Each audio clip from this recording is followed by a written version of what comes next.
Good morning. Yes, Isaiah sees Babylon in a different way to what we see it historically. And he speaks in his writings about the destruction of Babylon. The destruction down to a point where he says nothing will ever live there again. But as we look historically at this great empire, we find it was conquered by Cyrus, but not destroyed. And then, of course, Alexander took over, and again it was not destroyed. So as the time has passed, yes, it has gone down in prominence, but it has never, ever been destroyed.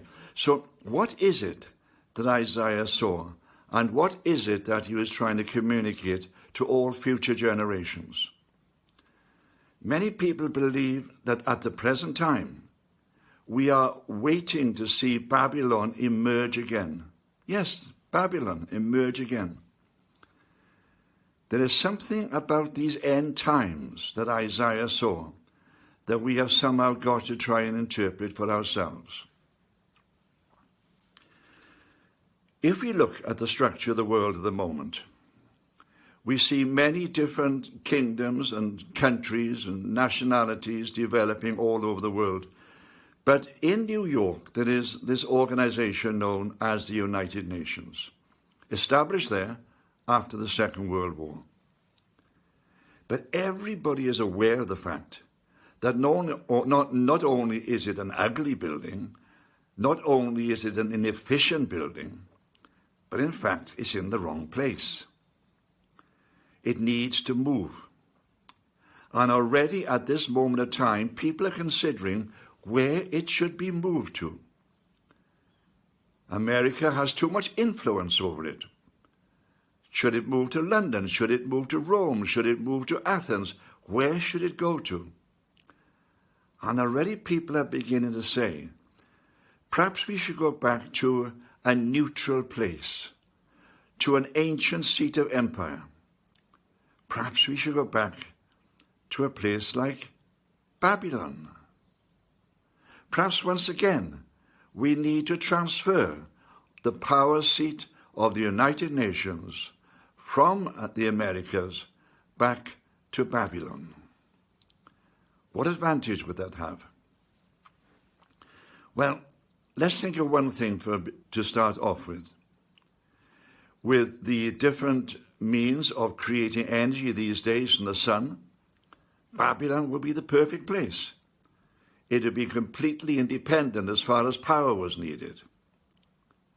Similarly, if the center of government was in Babylon, the people would be able to communicate with it, and this has been happening over the last year. We began to realize the power of the internet, of being able to communicate with large numbers of people through things like Zoom and other communications systems which have been developing. The world's ambassadors could all be in their offices in their own countries and communicating with one another easily through a hub which would be centered in this place. So Babylon might once again come into being.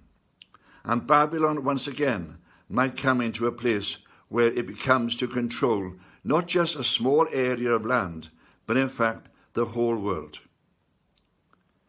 As we look at it, we begin to see that perhaps the prophecies of Isaiah are not mistaken. And when he talks about the destruction of Babylon, he wasn't talking about its fall when Cyrus conquered it, but he was looking forward to a time in the future when it would in fact rise again and become the seat of all government. See, something is happening in the world even at this moment. You just heard about the COVID pandemic, which is sweeping nation after nation, but something is happening. People are giving up their rights to privacy and their independence. Do you realize, for instance, that if you carry a smartphone with you at the moment, government, if they want to, can identify exactly where you are at any particular moment if the smartphone is on? Do you realize at the moment that the Western governments in many countries in the world are bringing more and more pressures on people, taking away their civil rights? Curfews are being imposed throughout the world. Our ability to mix with other people has been taken away throughout the world. This COVID pandemic is causing us to lose many of those things that have been worked for over the generations. We are now living in a time when, in fact, world government is becoming more and more a subject which is being discussed. The nations of the world coming together are beginning to realize that if we are going to face up to pandemics like we're going through at the moment, we need to have some sort of central government which can control the movement of people across the world and how businesses conduct themselves in all these different countries. So you see, the idea of world government is on the horizon even at this moment. But where should it be situated? Because again, if you look forward and see Christian prophecies, you'll see a time is coming when this world government will be established. But the person who controls it, well, that'll be the great Antichrist, the Antichrist which has been promised even from the time of the Apostle John. Amen.